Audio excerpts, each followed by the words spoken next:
Welcome, folks. I am Coach Jeremy, and you're joining us for our latest Coaches Connect call. We have a solid crew of coaches here ready to participate, and we're going to dive into our first discussion shortly. We'll give everyone a moment to just briefly take a look at some of the details from this call, or sorry, from this post.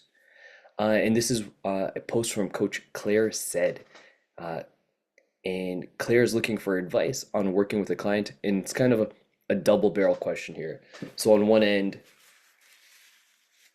Claire is offering a little bit of advice to her client in terms of an eating strategy that she believes would be helpful for her client, and her client is quite resistant to that strategy, we'll say. So it's a strategy revolving around carb timing, trying to load more of her carbs earlier in the day and have a lower carb intake later in the day, which seems to be a strategy that her client is maybe not super on board with.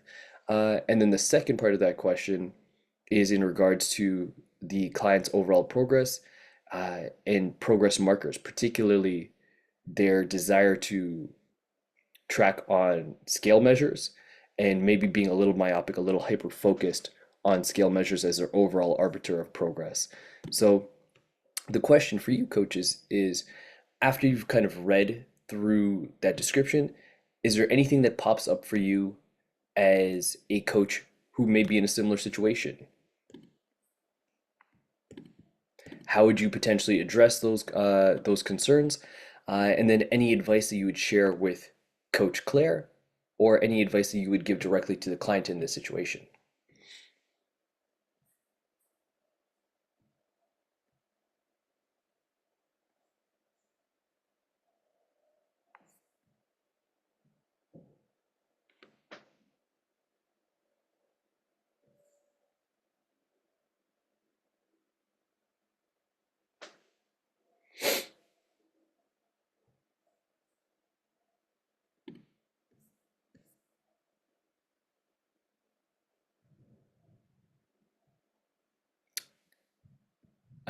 Yeah, no worries, Kim. If it may take a moment for to verify your request, but actually, I can probably pop in there in the meantime. But for coaches who are in the group who are able to see that discussion, what thoughts pop up for you? This is, I would say, a very uh, not super uncommon conversation that you're likely to have with clients, especially the second half of that of the question regarding a focus on scale, weight, or on a particular measurement that dictates overall progress.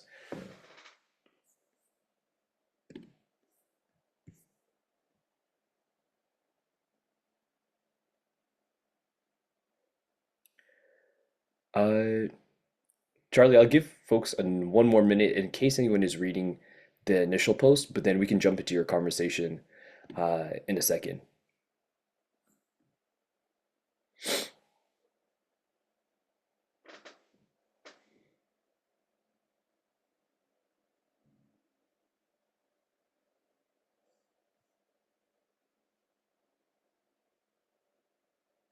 No thoughts, coaches? We're just gonna leave Claire out on a limb here. Best of luck to you, Claire.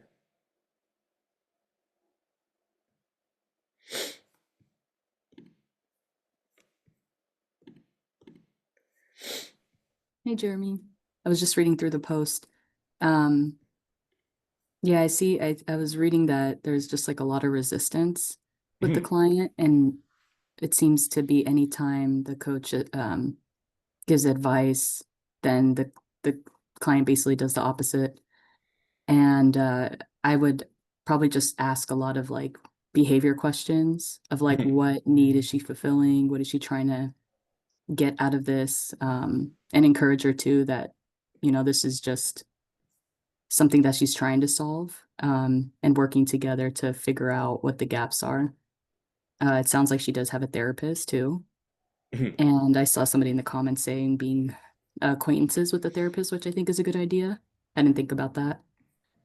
But yeah, those are just some initial thoughts. Yeah, I mean, I think that's quite valuable in terms of digging into the resistance a little bit more. Uh, the way that I would come at this one would be the coach has offered a a solution, whether it is reasonable for the person or unreasonable, whether it's an evidence-based solution or not. Uh, it's kind of irrelevant depending on what the client is willing to do. Digging into their resistance, I think, is quite useful because there may be a disconnect in terms of the client's awareness of the utility of the strategy. Uh, but overall, if they're simply unwilling to do the thing, we have some questions. Like we can keep kind of uh, insisting on this. Eventually, it's probably going to get to a point where it's like, okay, if we can't do this, then we can't do anything. And maybe that's not a great situation to get in for our client. But we can also look at the idea of like, hey, what's the closest thing we can get to this? Where is that line where your resistance starts to come down from a 10 out of 10 to maybe an 8 out of 10 or a 6 out of 10? And does that give us some sort of appreciable result so that we can then work towards that later? Uh, it does sound like Coach Claire has offered kind of like uh, some strategies and ways to meet the client's needs, but for whatever reason, they are not establishing a strong ready, willing, and able here. So looking at other alternative strategies or a diminished version of this strategy and seeing what kind of benefit they could get is something that it would likely be beneficial for this client.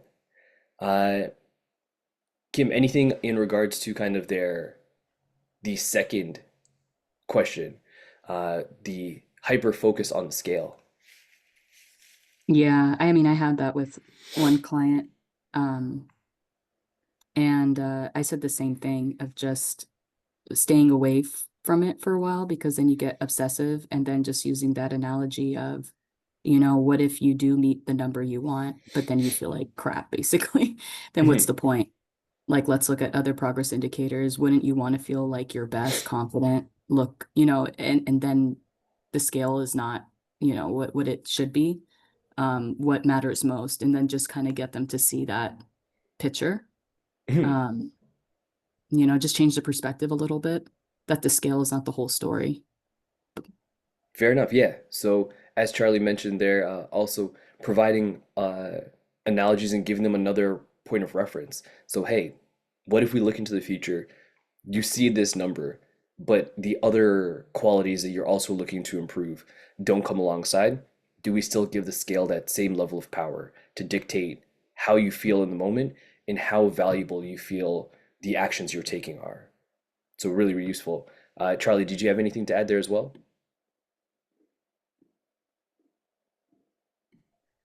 Probably not. I feel like Kimberly's sort of said what I would say. I remember having a client that had this target weight and was fixating in the same way. And yeah, when I posited that question, I was like, would you be happy if I said, you could have everything you want, but the scale wouldn't read that? And they said, I don't know. And then in doing that, you kind of see the penny drop because they go, oh, that doesn't really make sense. And that might take them time to come to terms with, and but at least then they know that maybe their expectations are a bit unrealistic, or Hmm. um, that there's a bit of work to do on yeah, their mindset. So that was quite a good thing that I've used a couple of times since actually. Fair enough. That is also a useful strategy. Thank you for sharing. Rhonda, just dipping into the chat box here. Feel free to unmute and let us know what you wrote.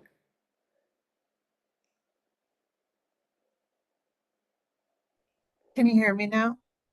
Perfect. Hi. I was just catching up. I'm a little behind. And so I was wondering, like, just going back to basics, if Claire had like said the client's refusing to eat carbs at night, refusing to stay after school. Okay, what is the client willing to do? What steps is she willing to take? That was where I was stuck. Uh, yeah, I mean, well, one, you're not behind on anything. You're right where you need to be, and thank you for joining us for the call.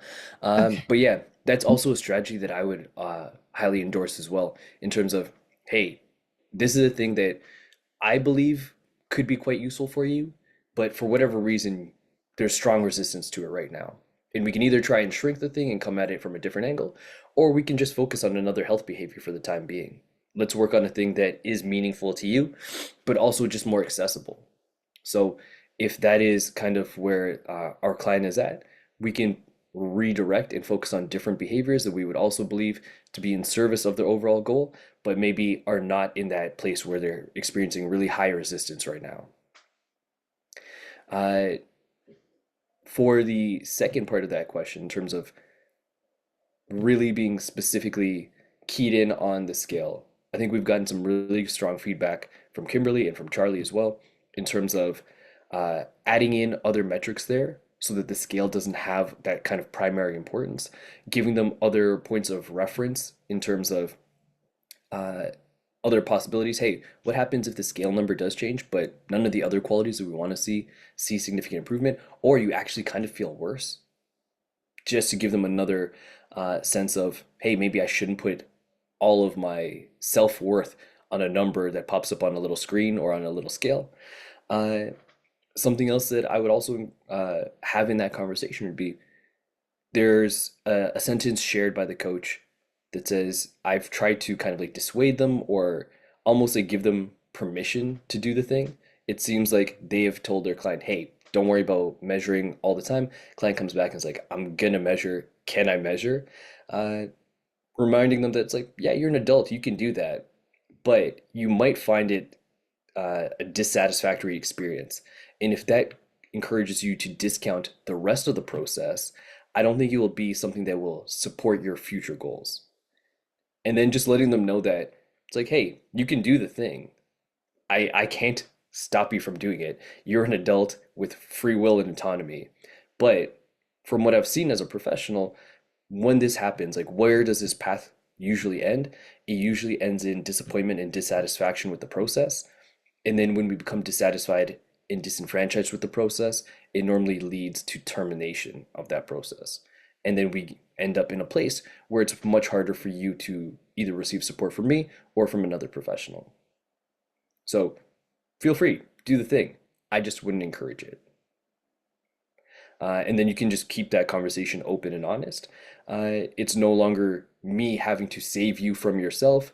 You have full awareness of what you're opting into. And then hopefully the client gets to say, uh, I see that as a valuable point, and then yeah, I'm gonna just not touch it for right now because you are right. It is inhibiting me from taking further progress. It is not helping anything for me to kind of continue to step on the scale daily or multiple times a day or whatever it is. Cool. Hopefully, Coach Claire sees this in the future and it gives her a little bit more insight on how to guide that conversation, and maybe we'll get an update. Charlie, I think you popped something into the chat box as well. There was a discussion that you wanted to start. Yeah, it kind of relates sort of to this kind of question. So um obviously in the last example, that was a client that maybe you were struggling to find something that they were willing to work on. Something that I found with clients that maybe want to come in, say that they're not necessarily that worried about weight loss, um, and just want to sort of improve their habits and stuff like that, is in trying to meet them where they're at and finding these things that they are already willing and able to do. Um, they often, I think, what's it supposed to be, like a 9 out of 10 or something in terms of Oh, for certainty, like the they'll readiness, do it. willing, and able. Um, Yes. yeah, so when they do pick something like that, it's often in a non-judgmental way, it's often quite small. It might be something like water or increasing their steps by quite a small amount. And they're often things that maybe don't necessarily shift the needle towards the sort of progress that they're hoping for. And then there's almost like a lack of buy-in because they're not seeing results. So I've got a client at the moment that's actually been who said that they wanted this sort of habit-based approach, just wanted to improve habits, has been struggling to implement even things like that. And the scale weight's going up. Um, and, I've tried to, reinforce that we were sort of managing the expectation that it's going to be these small little steps. But if they aren't implementing this sort of stuff, and we aren't, um, so it may be increasing the difficulty of the sorts of things that they're aiming for, then they're unlikely to see the sort of progress that they want. Um, that was very waffly. I guess I'm struggling to meet clients ready where they're ready, willing, and able, meet them where they're at, and get that initial buy-in from maybe some earlier results that they would like. Gotcha. Okay. Just to clarify one point, I had initially thought you said that they don't really care about changing their body weight. Is that true or not true? Yeah, so I have quite a thorough sort of onboarding questionnaire, Mhm. and that was what they'd said. I Mhm. think on reflection, it was a case where they sort of said, I want to improve my habits, but I would prefer that the scales don't go up. Okay. Um, and the reality has been that based on what they have been doing in the past, say, 3 weeks or so, Mhm. um, that hasn't been true. The scales have been going up, Gotcha. based on what they've actually actioned. Okay.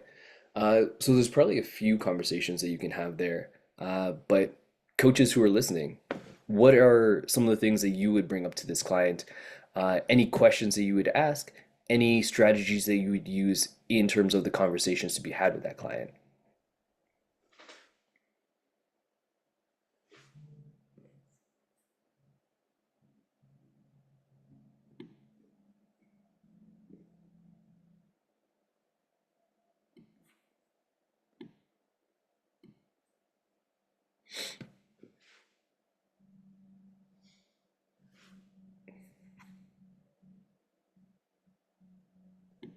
I'll chime in. Sorry, I just came here. Got off a call. I'm actually getting married Saturday, but um, I wasn't able to Congratulations. follow. I wasn't able to follow along. But if I heard the whole thing, I'd give some feedback if I could. But yeah, I just wanted to let you know I heard. But yeah, I'm sorry. I came in here like 5 minutes, 10 minutes late, so I couldn't hear the situation. All good. So I mean, for Charlie, I'll try and summarize that best I can. But please feel free to fill in any of the gaps that I miss. So you have a client who initially comes on the scene. They're like, "Hey, I don't really care about uh, my body weight changing. The number on the scale is actually not super important to me, but I do want to develop a better approach to some of my healthy habits." And you're like, "Great, I'm all on board with that." And the habits that they initially select, in your estimation as a coach, were a little bit small and hard to kind of connect to their overall practice or to their overall progress, it sounds like. That's maybe where I'm sensing a disconnect here. And as you mentioned, like they were looking to improve their step count a little bit, looking to improve kind of hydration, drink more water, uh, which is like all well and good. It sounded like they had high confidence in their ability to do the thing. They're a strong 9 out of 10 across the board. Uh, but now that there's a upward trend in body weight, you're maybe revealing a few kind of layers beyond this where they're like, actually, I am less comfortable with these changes than I may have stated initially. Yeah, I'd say that's fair. There's definitely been like a mismatch between what their expectations of what they could achieve and what they're ready, willing, and able to do. And like, Right. yeah, yeah, Andrew, does that give you a little bit more to work with there? Yeah, yeah, that does give me more to work with. So it sounds like initially the conversation body weight was not a concern, and they wanted to improve certain metrics such as step count and hydration. But now that body weight's going up, it sounds like it was a concern. So it maybe wasn't a priority then, but now it sounds like it still was like a secondary priority. And if it got out of line, which it sounds like it is, the body weight, now the focus has to be on that. Um, I think maybe like you would first acknowledge like, hey, nice job. You were able to accomplish the goals that you accomplished, that you set out to accomplish, which is increase your hydration, got more steps by parking a little bit further when you're going to the grocery store. But now it sounds like you do want to continue those behaviors, but focus on the body weight change. Um, I guess from learning about, I come from a macro accounting tracking background with same. you too, yeah. I know the thing is though, it's like if you do go down the tracking route, there's some people with eating disorders that you got to Yeah, lightly with. So it's like you got to know your client and have that open dialogue. Like, hey, if you could get them to open up about that to see if it would be fine to go down that route, or if there's another method like, the hand portion method, which personally I'm not comfortable with that one, but it could be a possibility. Um, yeah. I think one of the troubles I've had is that the step count has been very, very inconsistent, so they've not consistently hit that anyway. They've managed to have success with the water, and we have had, some simple nutrition targets like having 2 protein hits a day or eating 2 portions, like having vegetables with 2 meals. And all of that has been very sort of inconsistent at best. So the nutrition has always been part of it because they wanted to improve their habits. But I do agree with the hand portion method to an extent. I went through a period of tracking myself, and it's only in the sort of reverse diet, going back to maintenance and gain phasing, that I've been comfortable with the hand portion. Because one thing I have found is that a lot of the clients that come to you, they eat such a processed diet that it's kind of hard to hand track.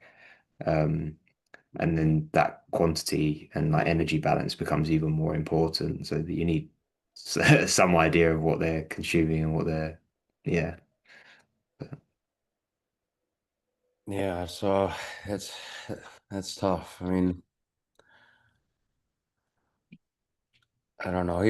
My idea, or like based on the situation, maybe like, yeah, I would, if I were in your shoes, maybe having to go to trying to understand how much they're consuming now, whether it be that hand portion method or calorie tracking. But yeah, since Yeah, that's the situation that, Jeremy kind of outlined for yeah. What us. I went back with was maybe coming up with a handful of staple meals, and if they're happy to sort of rotate those and stick with those, they're sort of the devil that we know, and we know roughly what they're taking in and what they're going to be expending, without relying on, rigid number Yeah. tracking, for example.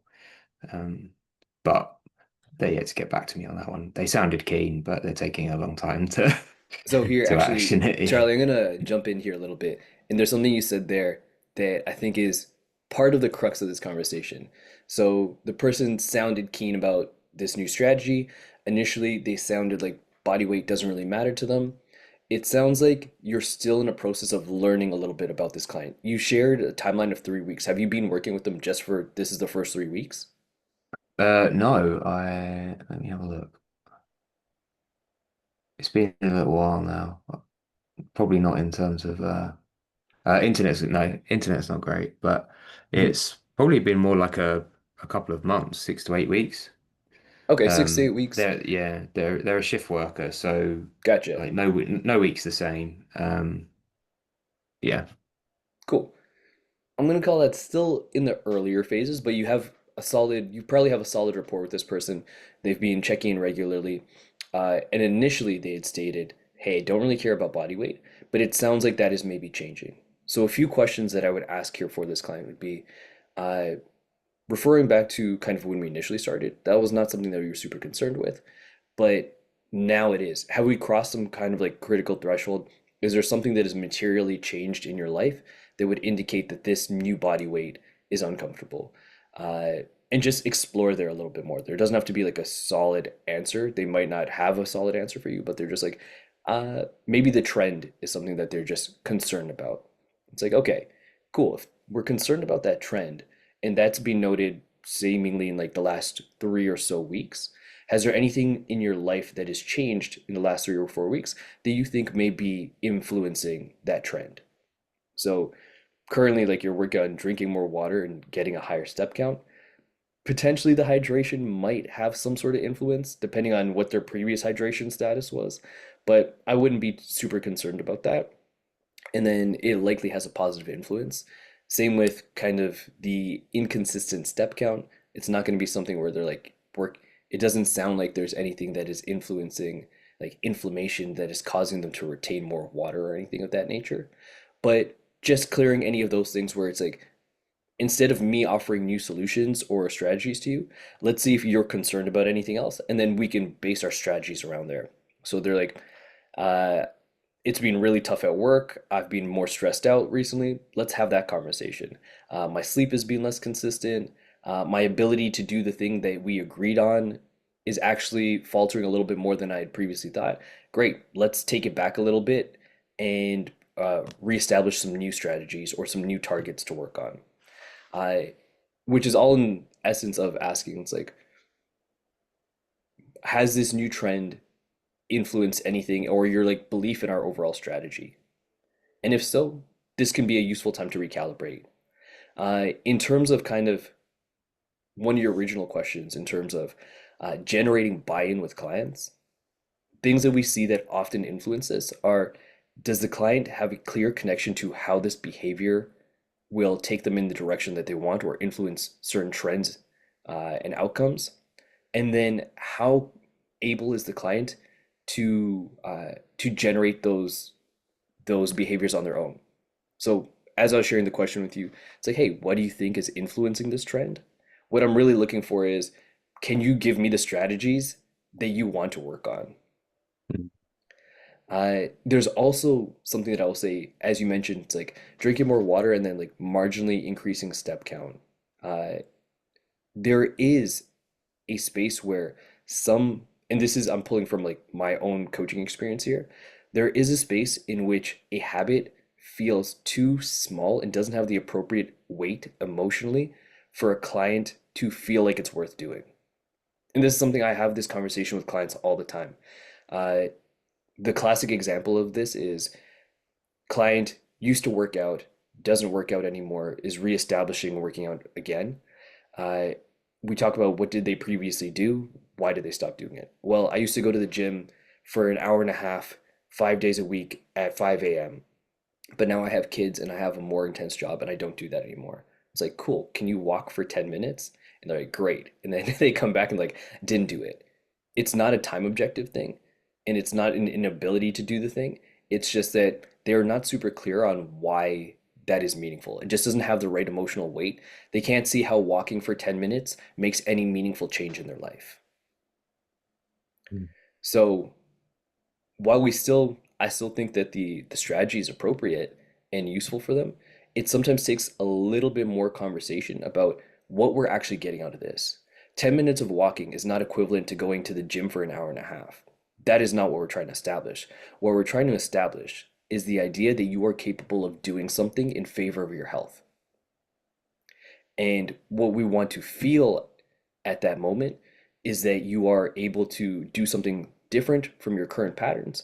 You feel a little better physically, you get outside, you get some fresh air. Here is all the myriad benefits that are around it that we can start to hone in on, get more familiar with that feeling, and then we can get the action to come alongside a little bit more.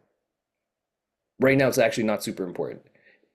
Yes, walking for 10 minutes is not going to significantly improve your cardiovascular health in a measurable way for you. It's not going to add muscle mass, but that's not what we're working on right now. We need to work on these things first, and then we can open up those specific behaviors. About half the time, I have this conversation with clients, they will do the thing, and it's great. And then they're like, yes, okay, I can see that I'm starting to do things differently. And that's really all I'm looking for.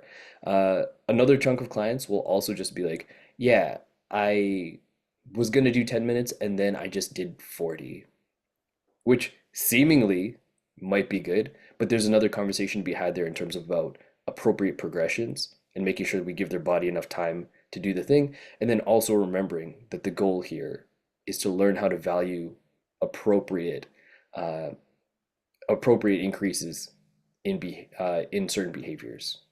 So not jumping the shark too much, making sure that it's like, hey, you're doing the thing. Let's celebrate that and we can move on. Again, as a coach, like I can't stop them from walking more. Yeah. And I can't make them do the thing. So as long as they're in that neighborhood, it facilitates the next part of the conversation about, hey, you now have a track record of doing more. Is there a way that we can continue to nurture this trend? So, to your original question about kind of like buy-in, making sure that it's like a thing is within their capability, that's like the top end. I don't want to exceed that, but then there's also a bottom end that I want to make sure. I want to make sure that it doesn't feel too minuscule and insignificant that they don't see value in it. So that is maybe part of the conversation that we don't have often. When we're thinking ready, willing, and able, we're often thinking like, what is the hardest thing that they can do? I would add into this equation, what is the easiest thing that they see value in? And then that is our Goldilocks zone. That's where we live. Mm, Yeah, yeah. if you look at Kate's comment there, folks who are previously doing more, people who are previously higher achievers, like I used to do this thing all the time, and now I don't do it, and I feel shitty about not being able to do the thing that I used to do.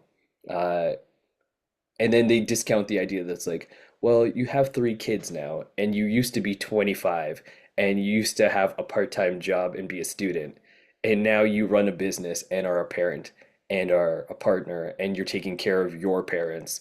Maybe it's not reasonable to have that expectation.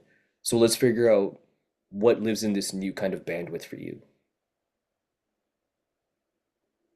So for that Plenty person, to it's mull like, over. yeah, maybe the small step count increase doesn't immediately translate to the health outcomes that they want to see. And it doesn't necessarily mean it's like we got to go higher, but maybe we take a little bit time to more to clarify why that is specifically connected to the outcome that you want, and then go from there. Yeah, I have done that, but I think maybe just trying to do it in another way, see if Mhm. it lands differently, is probably worthwhile. Here's a clarifying question for you. So based on that interaction with the client, what were the kind of like immediate outcomes that they wanted to see from increasing their step count? And then what was like the long-term vision that they had for that as kind of this current iteration of that behavior? I think it was quite vague. They basically used to they're police officers, so they used to Mhm. work like on patrol and stuff like that, so they didn't have to worry about their step count Yeah. essentially. If they were doing a good job, they And had a huge step count. yeah, and then they got a promotion and they're sat behind a desk a fair amount more now. Mhm. But their diet didn't change, and I think that reduction in activity started to show the cracks in their nutrition, if that makes sense.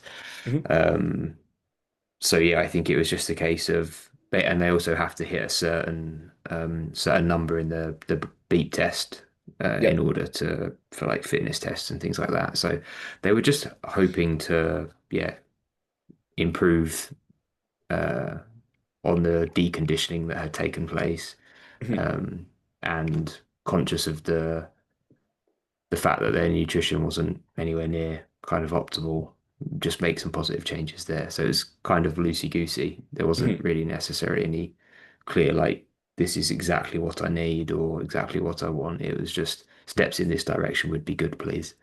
Um, Gotcha. yeah. Yeah, so I mean, getting a little bit more clarity there, I think would be useful. It's like we're probably not going to go next step. It's like, oh, if you want to improve the beep test, like just practice the beep test every day. Uh, but getting them to understand what is the feeling that they want to generate from those specific behaviors. What does it feel like not only in the moment, but when they reflect back later on and think about the course of their day or the course of their week, can they then pinpoint how those things are helping them move towards the outcomes that they want to see a little bit more long term? So, Mm, the example I gave for like going for a walk, it's like, hey, I want to feel like I'm making a noticeable difference. I'm making some different choices is an incredibly useful one. Um, a little bit closer to the surface and like less introspective, depending on how deep your police officer wants to go here. Might just be like, hey, I noticed I'm getting my heart rate out of the resting zone. So if they have some sort of tracking device, uh, having them track on their phone, like I see that the trend line is improving, and that makes me feel good. Uh, any of those things, like just being outside in my community, getting some sunshine, potentially going with children or with a partner, going to explore other places in the community. Also, there's nothing that says it's like I can't walk and go get a snack. The only thing I'm supposed to do is get my step count up right now. So the other behaviors we're not super concerned with. Anything that promotes that behavior is still valuable. We can work on the other like big block stuff later. Yeah, I like that last one. Walking for a snack. I like It that. is Yeah, basically the only reason I walk anywhere in yeah. nature is just to That's eat why I run snacks to in get cool coffee and places. cake at the end. Exactly. Yeah, Little snack culture. yeah. Uh, cool. Does that give you a little bit of insight, Charlie, in terms of Yes, thank you uh, very much. yeah, hopefully we get some feedback from you if you get to have another chance to have that conversation. And then I'm curious to see what kind of feedback you get from your client there. Cheers. Thank you.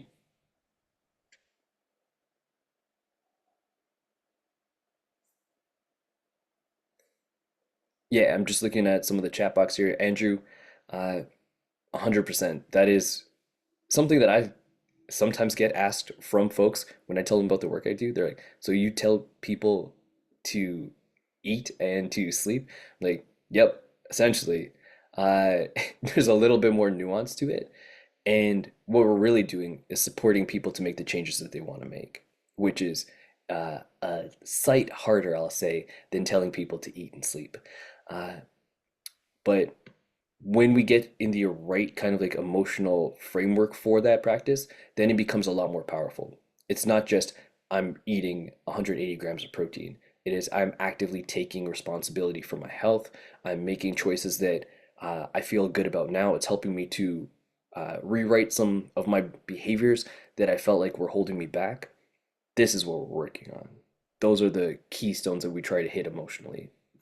Yeah, and do you also like tie that into the end goal? So like if someone's end goal is to lose 10 to 20 pounds, maybe initially you tell them to start with eating, having the mindset of eating until you're not hungry anymore versus eating until you're full.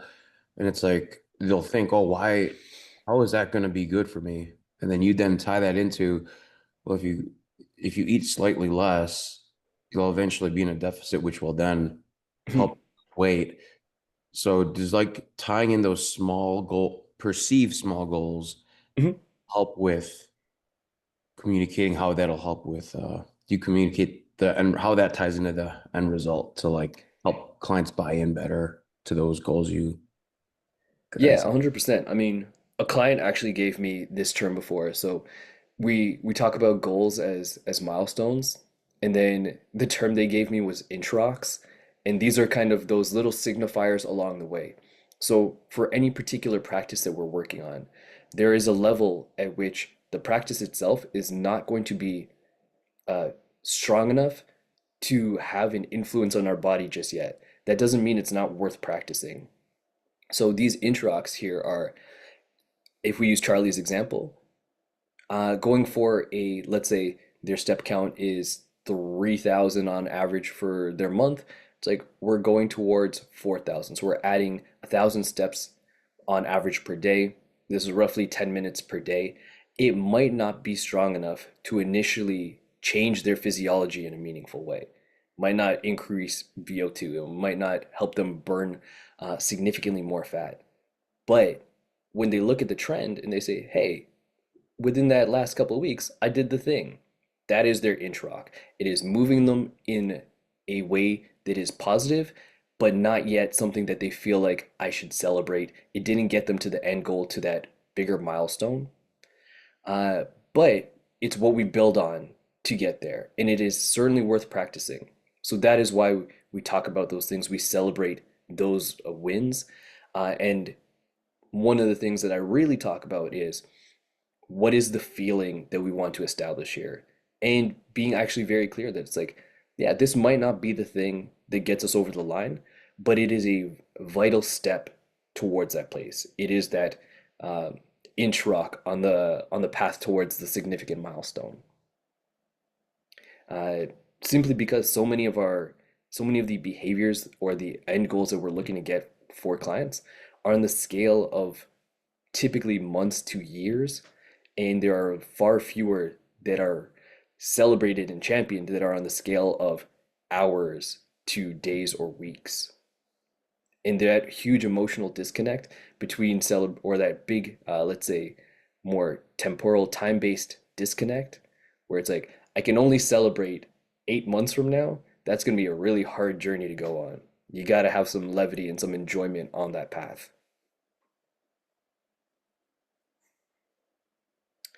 Uh, cool. Any other questions pop up for folks? Any comments before we move on to another topic?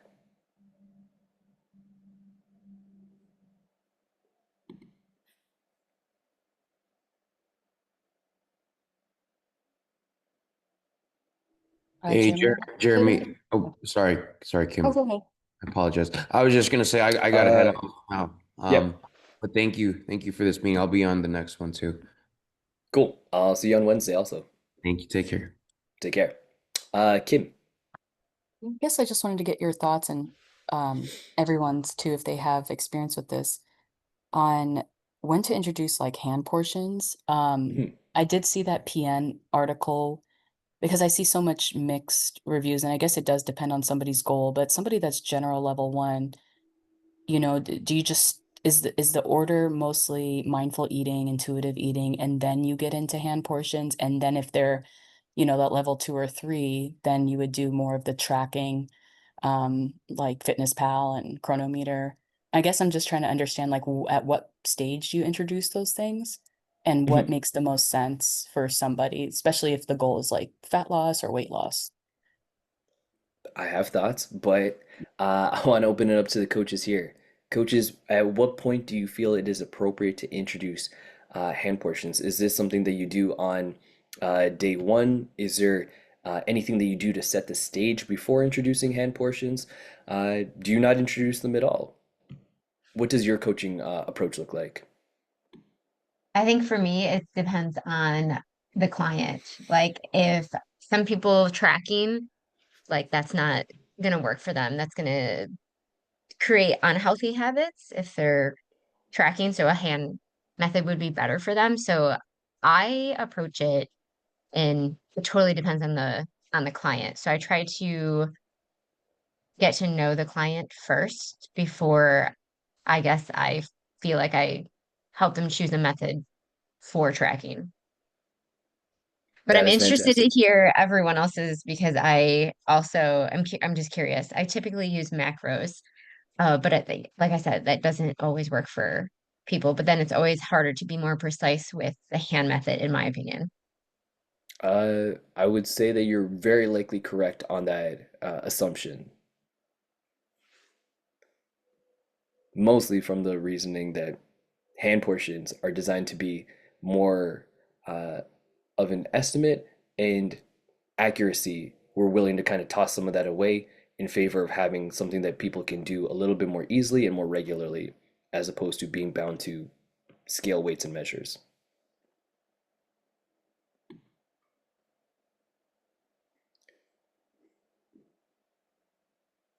Any other coaches have any feedback in terms of when or if they would institute hand tracking or any type of tracking method that you use? Is there something that you need to do to pre-qualify a client before choosing a tracking method for them or helping them to choose a tracking method for themselves?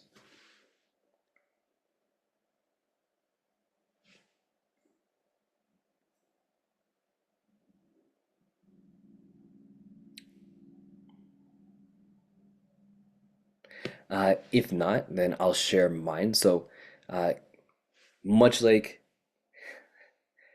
I'm gonna call you Kim K. Apologize if you've gotten that one before. No, that's Um, yeah, much like Kim K mentioned, I think the largest determining factor in my coaching approach is going to be what is the client's previous experience. So, are they someone who has a macro tracking background and they stopped for various reasons? Let's dig into that first. Are they someone who is resistant to tracking in general? And then maybe there's a better approach that we can take for them. If there's someone who's coming in as a little bit more of a blank slate and they're like, hey, coach, uh, I trust you, kind of like set the stage for me, tell me what to do. I think it's appropriate for many folks to start with some form of hand tracking as early as day one. For a lot of folks, what that looks like with me is we're not going to start tracking all of the things, but you will pick one food category, so either protein, fruits and vegetables, starchy carbs, healthy fats, whatever it is, and whichever feels the most valuable to the client or the most accessible to the client, these are questions that I'll ask.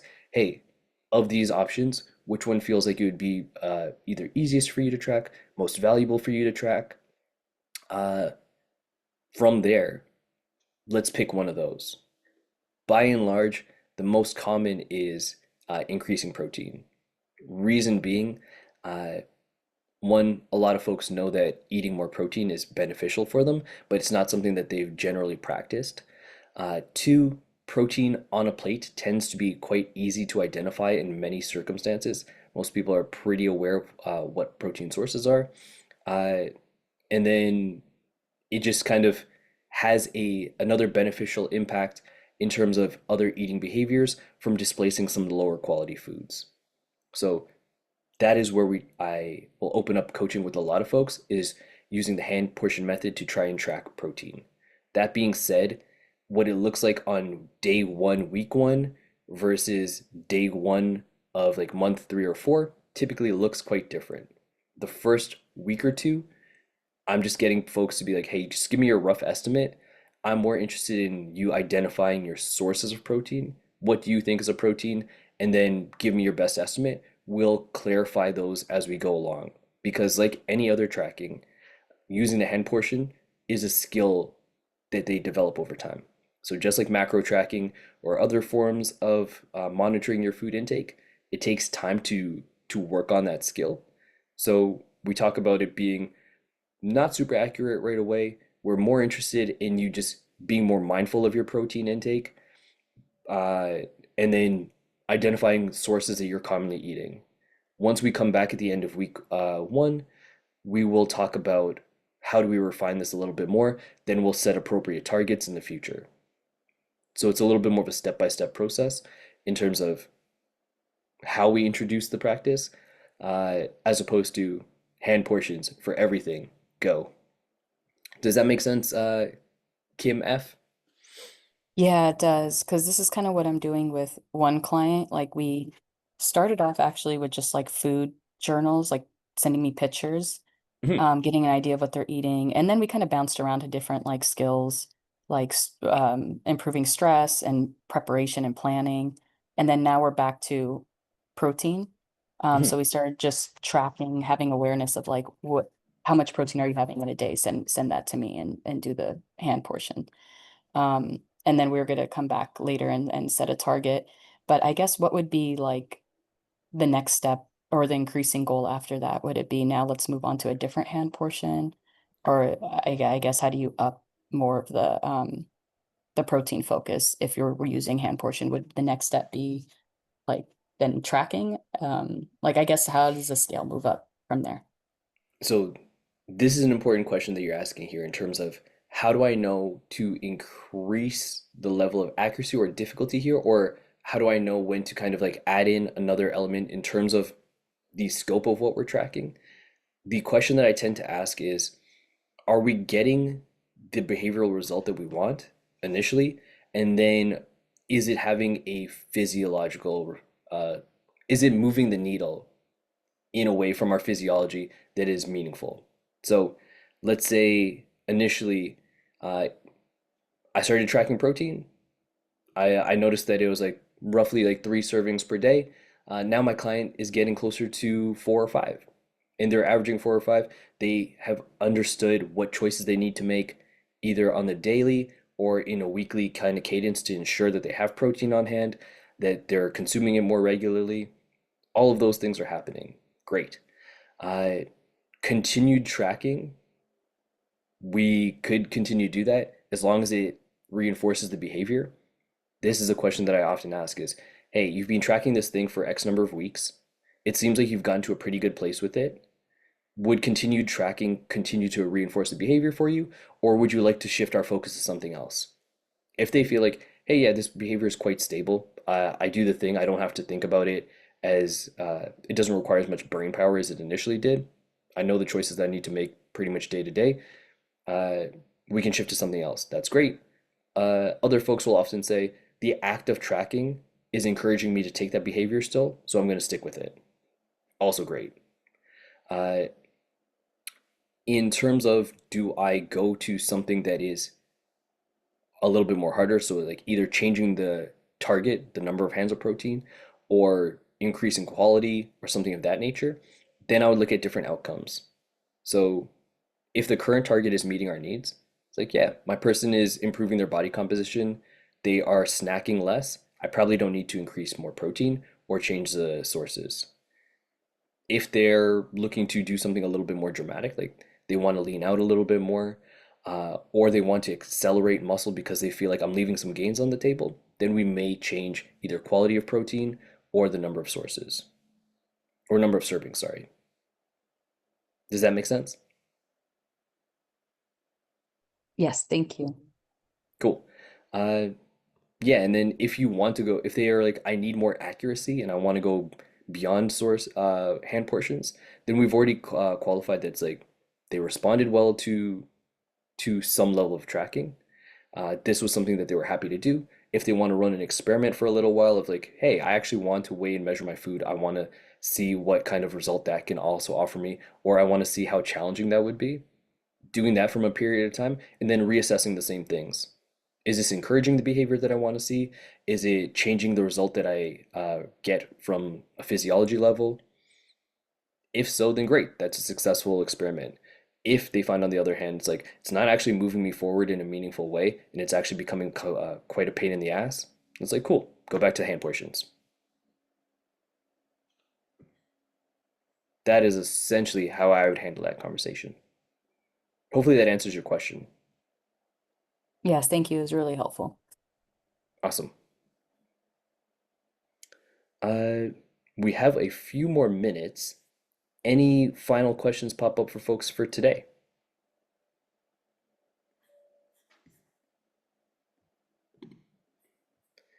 Uh, if not,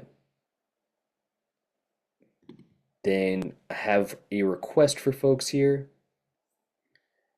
Coach Sue Swanson was mentioning that, uh, actually, no, sorry, sorry, Stu. That was not the one that I wanted to tackle for today.